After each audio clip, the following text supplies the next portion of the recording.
Has the government conducted secret UAP crash retrieval programs, yes or no? Yes. In your book, you mentioned government employees who've been injured by UAPs placed on leave and receiving government compensation for their injuries. Is that correct? That is correct. How can the government deny we have recovered craft if they're paying people by recovered craft?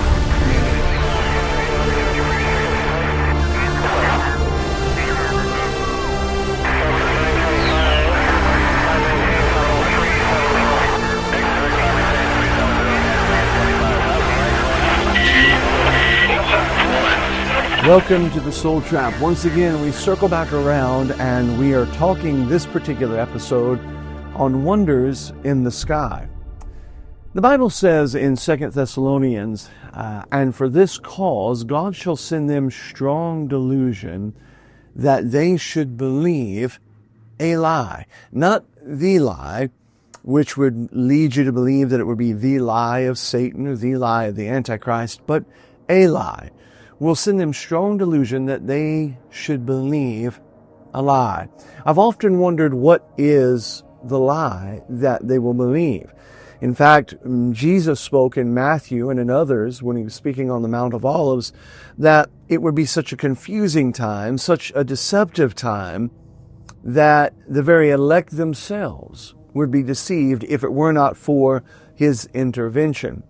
Of course, the Apostle Paul warns us and tells us in the book of Galatians that though I or an angel from heaven, he says, preach any of the gospel, let him be accursed.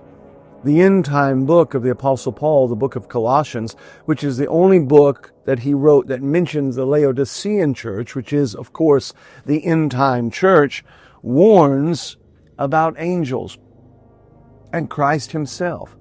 Said, as in the days of Noah, so shall also be the coming of the Son of Man. Well, the days of Noah, I believe, extend prior to the flood and after the flood. And prior to the flood, from the Garden of Eden on, we know that the sons of God were present, active, involved, and involving themselves with the affairs of men, so much so that the sons of God, Genesis 6, went into the daughters of men. We see this in extra-biblical writing as well, in such stories as the story of Enoch, where it talked about the 200 rebellious sons of God that came down, I believe it's to Mount Hermon, I'd have to double check, but came down. A very interesting connection there with Absalom, who had rebellion against his father, the king, David, also had 200 men following him. And what's unique about Absalom is Absalom had long hair, always a sign of rebellion in the Bible. And that connects us back to the book of Revelation, where the demons that come out of the pit have the face of a man and the hair of a woman. It is man. We say all that to say that as we near the closing of this dispensation and the beginning of the next, as we leave this time period and begin to enter into a season unparalleled in human history, the sky is once again unfolding the reality of its contents that have been hidden for so many years. They have been hidden, veiled, so to say. But as we've often said here at the Soul Trap, the closer we get to the return of the Lord, the thinner, more easy to see through and more easy to be pressed through that veil seems to become.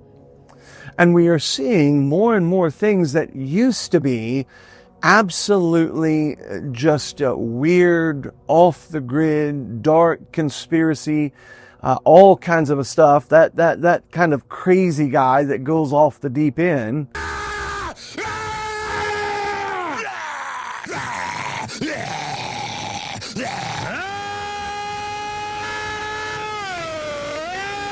Now becoming mainstream.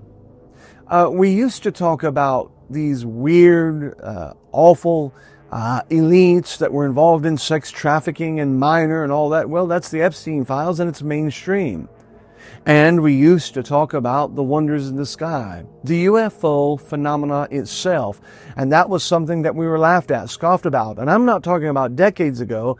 I'm talking about just a few years ago. I had a friend of mine, a pastor, laugh at me and joke about being the X-Files preacher, believing in little green men, and now he is one of the biggest proponents of the dimensional world that you could possibly come across. The truth of the matter is, the phenomenon of aerial, unidentified objects has grown to be mainstream. And I would submit to you that it is not mainstream alone. It is actually conditioning the stream of thought, the zeitgeist of the world, preparing us for that end time. The truth is, the UFO phenomenon has always been with us. It's not something that just happened upon us in the 20th century. And it has far deeper reaching reality than, as I have said before, little green men from another planet. What are these events? We call them aerial phenomenon. But what are these aerial phenomenon that seem to present and press through the veil, that operate from the other side and yet infiltrate into our side? What is going on? What are we observing when we see these events? And are these simply just biblical, religious events geared toward a particular mind? Or is this a global reality that is growing, that is crescendoing to a final culmination when once again the sons of God will present themselves, not hidden, not at the top of a conspiratorial pyramid, but will present themselves once again to the world as the saviors of the world? As we have mentioned before, there's a writer that we often follow by the name of Jacques Vallée. He has a tremendous book that we have mentioned, and it is called Wonders in the Sky. What's so fascinating about this book, Wonders in the Sky, is that it documents that these events, these aerial phenomenon, whatever you want to call them, they have been going on for a very, very long time. Let me give you several examples of what he mentions in his book, and I highly recommend that you get the book. August 2nd, 2016, in Cannes, there were round objects and white figures that were observed by the armies. During the famous battle won by Hannibal in Cannes, August 2nd, 2016, Vallée writes, in the Appian Plain near Barletta, which saw the largest defeat in the history of Rome, a mysterious phenomenon was observed. On the day of the battle, in the sky of Apulia, round objects in the shape of ships were seen. The prodigies carried on all night long. On the edge of such objects were seen men dressed in white, almost appearing to be like clergymen around a plow. 122 BC, Armenium, Italy. There were 3 moons seen clearly at once. A huge luminous body lit up the sky, and 3 moons rose together. Pliny writes in his Natural History, Book 2, 3 moons have appeared at once, for instance, in the consulship of Domitius Gaminus. Another citation from Dio Cassius, A Roman History, in Book 1 states, quote, at Armenium, a bright light like the day blazed out at night. In many portions of Italy, 3 moons became visible in the night sky. The observation of triple moons in the night sky is a rare, but some people believe explainable atmospheric phenomenon. But the case is here included, Vallée writes, because there were very, very ambiguous and interesting phenomena that took place around this event. Now, around the same time, in 103 BC, in Amelia, Italy, shields appeared to be clashing in the sky. Vallée writes, during the war with Cimbri, from Amelia, cities of Italy, it was reported that at night there had been seen in the heavens flaming spears and shields, which at first moved in different directions and then clashed together, assuming the formations and movements of men in battle, and finally some of them would give way while others pressed on in pursuit, and all streamed away to the westward.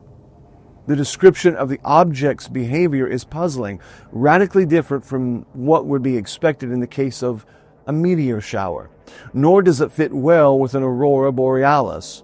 Note that this event was located in the area of Italy and seen by multiple witnesses.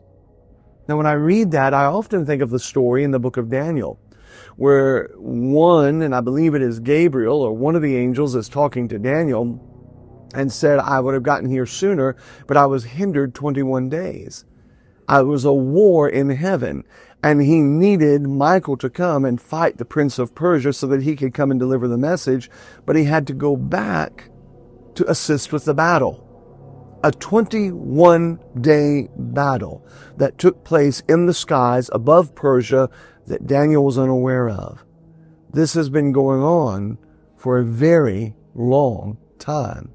Another example out of Alay's book is May 21st, AD 70, Jerusalem, the day when Jerusalem fell to Titus the general. Flying chariots were seen surrounding the city in the sky. Flavius Josephus writes, "On the 21st day of the month, a certain prodigious and incredible phenomenon appeared. I suppose the account of it would seem to be a fable were it not related by those that saw it, and were not the events that followed of so considerable a nature as to deserve such signals.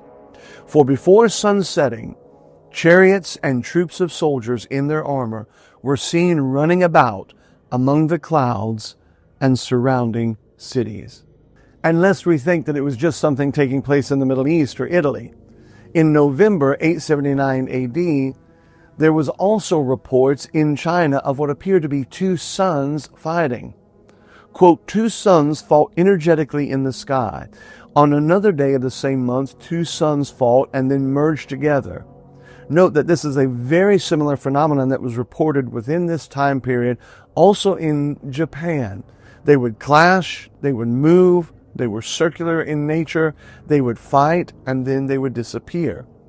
Around the same time, September 881 AD, two stars appeared in the sky and went through strange movements as if merging and separating. Again, you have to ask yourself, were these two angelic beings fighting? Was this the Prince of Japan fighting against Michael, or the Prince of China fighting against Gabriel? Around the same time period, March of 927, in Reims, France, there was widespread report of armies of fire fighting in the sky. Quote, "An army of fire was seen in the sky in Reims on Sunday morning in the month of March. After this sign, a pestilence followed."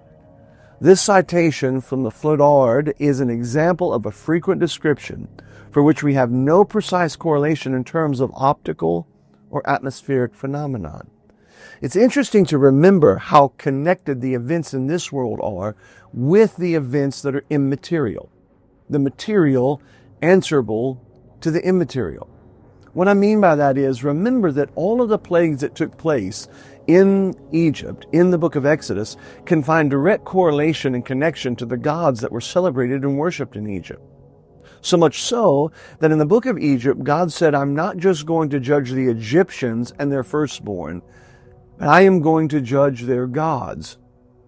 In Psalms chapter number 82, God stands in the congregation of the mighty. He judges among the gods, and he becomes angry with them for their injustice in their judgment. Injustice in their judgment for who? Who were they in charge of, and who were they treating unjustly? Of course, we're familiar with Satan in Job chapter number 1. When the Bible says he returned from walking to and fro in the earth. But let us not forget that he came to present himself before the Lord just like the sons of God did. What were they presenting themselves before the Lord about? What were they giving an account for? It is very fascinating to think that this immaterial aerial phenomenon reality has been going on for a long time, and I submit to you that we are very, very close to seeing a full manifestation and revelation of it once again. As we go on in Vallet's book, Wonders in the Sky, in around 998 AD in Budapest, Hungary, there was what were called King Stephen's aerial trips. King Istvan, who lived from 975 to 1038 and was crowned King of Hungary, was said to be lifted up to the sky with some frequency. Sound familiar? His biographer revealed that this sometimes happened spiritually, but at other times physically.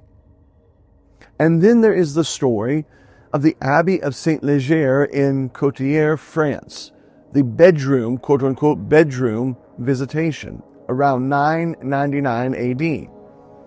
Rodolphus Glaber, a monk and chronicler, writes, "Not so long ago, such visions happened to me by the favor of God.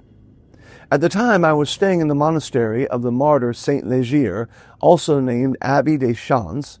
I saw one night before matins a hideous little monster of vaguely human form appear at the foot of my bed."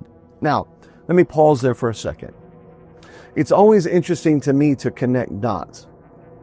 I remember years ago, I was counseling with someone, and I want to be very careful how I say this. But I was counseling with somebody, and they told me, without going into the situation, that one night they awoke, and while their spouse was asleep, at the foot of the bed, they saw a darkened, human-like, demonic form sitting on the edge of their bed. I also know a preacher, a very close friend of mine, who was a missionary for a time in the islands. Without naming his name and the island and the situation, he reported to me seeing many strange and awkward events, so much so that one night he believed a cat-like figure walked through his house and lunged at him, so much so that he flinched and fled, thinking that it was so real and tangible. Now, that's what he says here in 999. This was conveyed to me in 2013 and in 2021. Notice what he says. "A little monster, vaguely human form, appeared at the foot of my bed. It seemed to be, as much as I could discern, of medium size, with a frail neck, a thin face, very black eyes." Does that sound anything like to you? A thin face, frail neck, very black eyes. Now look at this again and think about it. A frail neck, a thin face, very black eyes, a wrinkled and narrow forehead. It also had pointed ears, straight and dirty hair, and what appeared to be dog teeth. It had a large bump on its back. He grabbed the edge of the bed in which I was lying and shook it with terrible violence and said, "You will not stay here any longer." And at once I woke up terrified. And suddenly I saw the figure I just described. It was gnashing its teeth while repeating the same thing, "You will not stay here any longer." I got up from bed at once and ran to the monastery, where I kneeled in front of the altar of the very Holy Father Benedict, extremely terrified, and I began to recall the offenses and serious sins I had committed by being impudent and negligent. Now, little did he know he was probably running right into the arms of the demon itself by going to Father Benedict, but nonetheless, you get the picture. These things have been going on for some time. In 1284, in Italy, there was the report of a dual star battle. On August 6, 1284, the naval battle of the Meloria between the forces of Genoa and Pisa took place. It is said of the writer and historian, a Franciscan monk named Salih Beni, quote, "It should be known that this battle and massacre between the Genovese and the Pisani had already been foretold and announced long before it happened.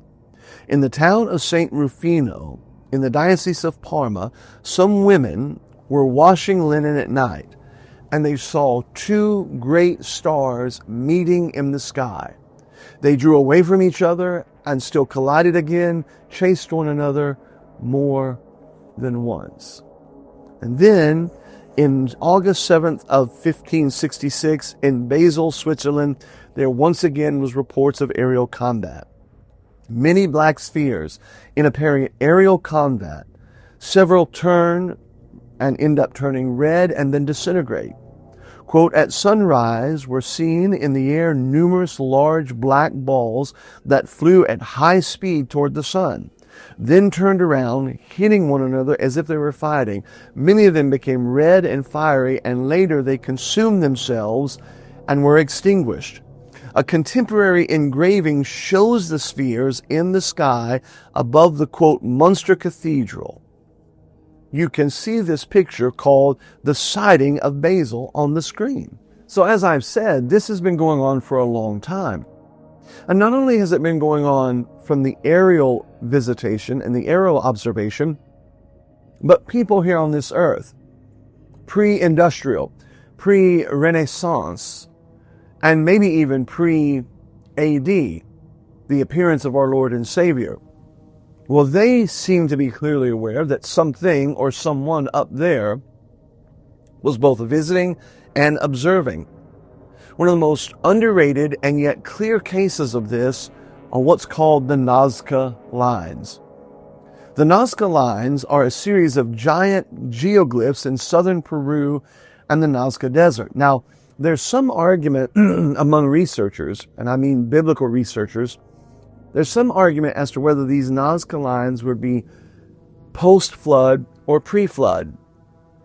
Now, I don't want to digress too much into an archaeological study, but I believe personally that whether it's the Great Pyramids of Giza or some of the pyramids found in the Incas and the Aztecian pyramids, I believe that some of these architectural structures were actually surviving structures of the flood. While all human life on the face of this earth was destroyed by the flood and only 8 came through, there very well could have been survival of architecture that came through. Their inability to repeat it because of the loss of the technological advancement and the loss of the language is why you see a degradation in the language, a degradation in the architecture. But nonetheless, how do you explain these phenomenal architectural structures? Well, it's possible that the Nazca lines are that, in some way that they are pre-flood and survived the flood. But whether they're pre-flood or not, it is irrelevant ultimately to the point that we're making. The point that we're making is that the Nazca lines show that there are people aware of something or someone up there that can see them. Not only that, but their ability to be able to draw the lines, to create the lines, the mathematical computations, and the ability to be able to put them in a position where they can be seen would only be able to be accomplished by people that could see what they were doing. So the Nazca lines are a set of giant geoglyphs in southern Peru's Nazca Desert and are best seen from the sky. They are part of the World Heritage Site. These ancient designs created by the Nazca culture, is what they assume, feature over 800 straight lines, 300 shapes, and about 70 animals and plants. Here's a more detailed look at some of these Nazca lines. That'd be a great place to put them in. So what are they? They're located not only in the desert, but near the Peruvian coastal plains, about 250 miles south of Lima. Now, what's interesting to think about is because they're desert land, you have to wonder if there are other lines out there that have simply been grown over by foliage, that have been lost to the changing ecological environment. Who created them? Well, it's supposed that they were created by the Nazca culture, which flourished around 1 to 700 BC, but that is an absolute assumption. We do not know. What we do know is what they depict, and as just mentioned, they depict 800 straight lines, not close to straight, not kind of straight, straight on straight. 300 geometric shapes with geometric precision that would be difficult for us to match today, and 70 animals and plant figures. The question now becomes, how did the Nazca people make them? Well, what is believed is that the Nazca people created the lines by removing rocks and earth to reveal lighter colored sand beneath, forming intricate patterns visible from above. How would they know that it would be visible from above? How would they know that?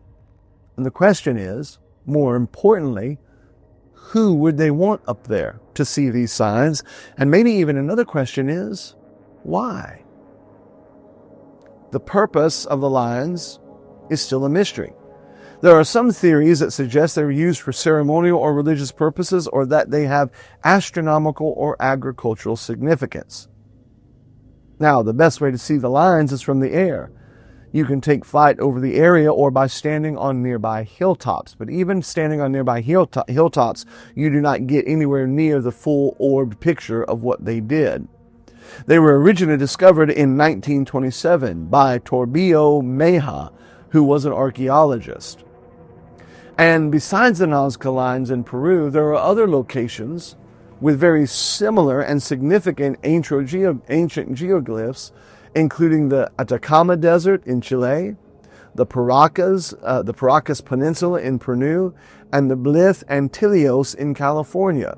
Very, very similar, all of that region. One has to wonder. So whatever they were trying to connect with, these things have been around for a long time, and they are growing.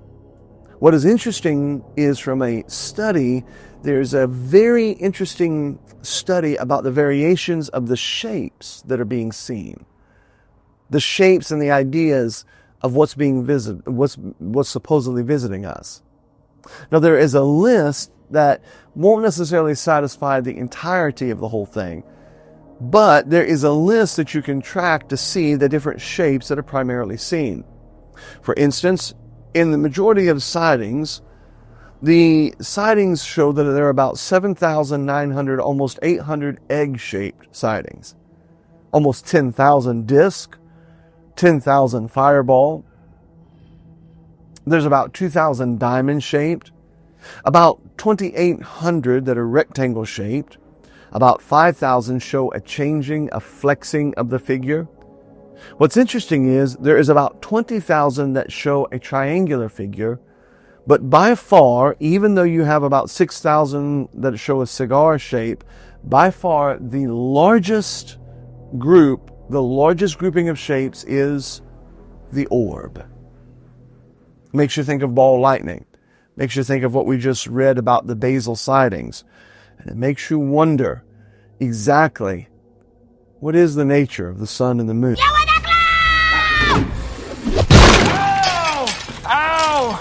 Most commonly reported shapes in UFO sightings gathered by the National UFO Reporting Center online. There is a list of notable reported sightings of unidentified flying objects, some of which include related claims of close encounters. We just recently did a show about close encounters of the second or third kind, or even alien abductions. UFOs are generally considered to include any perceived aerial phenomenon that cannot be immediately identified or explained. Upon investigation, most UFOs are identified as known objects or atmospheric phenomenon, while a small number remain unexplained. UFOs have been referred to using a range of terms, including the more specific quote-unquote flying saucer, and the more general unidentified anomalous phenomenon, the UAP. The UAP is sometimes used to avoid cultural associations with UFO conspiracy theories. No one wants to be a UFO nut. And they are literally communicating, and they've got like astronaut level people taking super hardcore levels of drugs and going into meetings with these things and making intergalactic deals. Although often viewed as abnormal, UFO sightings are reported frequently. That's an understatement. During the United States' initial 1947 wave, over 800 sightings were reported in the news. The British Ministry of Defense received hundreds of reports each year. In Brazil, pilots alone report dozens of annual sightings. A small portion of reported sightings have lasting cultural significance once they're interpreted through the lens of cultural and technological explanations. We can go through a huge list, but as we said already, it goes way back in antiquity and the list runs forward. For instance, in 73 BC in the Rome Republic, according to Plutarch, a Roman army commander by the name of Lucullus was about to begin a battle when the sky burst asunder with a huge flame-like body that was seen by both armies. In AD 740, in Ireland, several sets of Irish historical records, both in Ulster and other areas, have entries to the effect that, quote, ships with their crews were seen in the air. In 1561, residents of Nuremberg, that's an interesting place, describe an aerial battle, followed by the appearance of something like a black spear, very long and thick, very reminiscent of what the Bible talks about in the book of Zechariah. Now, there is an interesting passage in Zechariah that some Bible teachers believe has reference to something like either a drone or some type of alien technology, to use the term loosely. In the book of Zechariah, it says, verse 1 of chapter 5, "Then I turned and lifted up mine eyes and looked, and behold, a flying roll. A flying roll. Does that sound something like a black spear, very long and thick? They described it as a black spear, very long and thick. Zechariah described it as a flying roll. In Zechariah chapter 5, it talks about the angel coming and saying, "What did you see?" And he said, "I saw this here. I saw an ephah. Verse 7, behold, there was lifted up a talent of lead. This is a woman that sitteth in the midst of the ephah." There's a woman sitting in the midst of a bowl. "And then I lifted up and looked, and behold, there came two women, and the wind was in their wings, for they had wings like the wings of a stork." What did they see there in 1561? What did Zechariah see? In Switzerland, a broadsheet published in 1566 depicted numerous spherical objects appearing out of the sun and returning. In 1896, newspapers across California and later other states, especially the Midwest, printed reports of a strange airship and lights. It's a very famous case. In 1897, local correspondent S.E. Hayden reported the crash of an airship piloted by an alien. And according to Hayden, the pilot was buried in a local cemetery in Aurora. In the 1940s, while on board the USS Supply, the 8th day after departing from Honolulu, where the ship was recoaled, three crew members observed three objects, rather red and bright colored, with geometrical formation flight patterns, inline and echelon. The objects changed course and flight patterns unnatural to human ability. The list goes on and on. 1909, 1915, 1933. In 1933, in the China-Nepal border on June 1st, in Mount Everest expedition, people witnessed two spots hovering and pulsating in the sky at the highest point of the world in 1933. Of course, during World War II, fighter pilots often observed what were called Foo Fighters. And then there is a very famous case called the Trinity UFO case in New Mexico. In 2003, two men began telling conflicting accounts of an avocado-shaped craft piloted by insectoid aliens crashing at the site of the first atomic bomb detonation. An avocado-shaped aircraft. Free Shavakadu! Then there is the ghost rockets. Thousands of UFO sightings were reported over Europe, due in part to concerns that foreign governments were testing recovered experimental German aircraft. Well, that connects us with Operation Paperclip and the Thule connection of the occult German world. And some people believe that the Germans were actually re-engineering alien aircraft. Of course, there's the famous private pilot Kenneth Arnold was flying near Mount Rainier, which is near Mount Shasta. Again, the connection with David Pilates and Missing 411, when he reported seeing a group of reflective craft moving at high speeds and flashing in the sun like mirrors. He described them as flying saucers. As this list grows, we have seen this grow within the recent years. There has been a massive statistical uptick in the sightings, a massive statistical uptick in the relation of cases connecting UFOs and abduction. Of course, now we have a Space Force. Of course, now Tucker Carlson is doing mainstream interviews about UFO and even talked about his concern and fear of it. What is happening? It is reported that General Douglas MacArthur was highly fascinated with it. And Ronald Reagan, the hero of the right, made a statement one time that one of the great unifying powers of this world would be an alien intrusion. We're all God's children, wherever we may live in the world.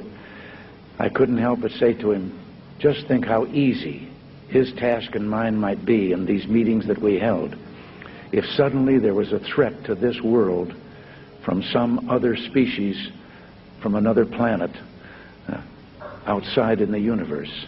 There is a rise, not as a phenomenon, but I believe as a social construct that is becoming more and more normalized and more normal. The world is being prepared. The more the world awaits these beings from the sky, the more they are prepared for these beings from the sky. The truth is, however, we are not surprised.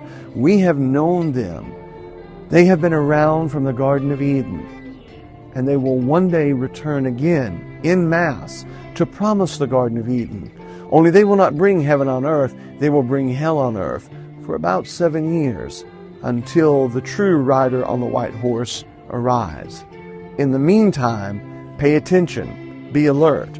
The world is about to take a hard turn. Something is going to happen much bigger than China and the Ukraine and Russia and Trump. There is something coming, and it is not from the east or from the west or from the north. It is from the skies above us.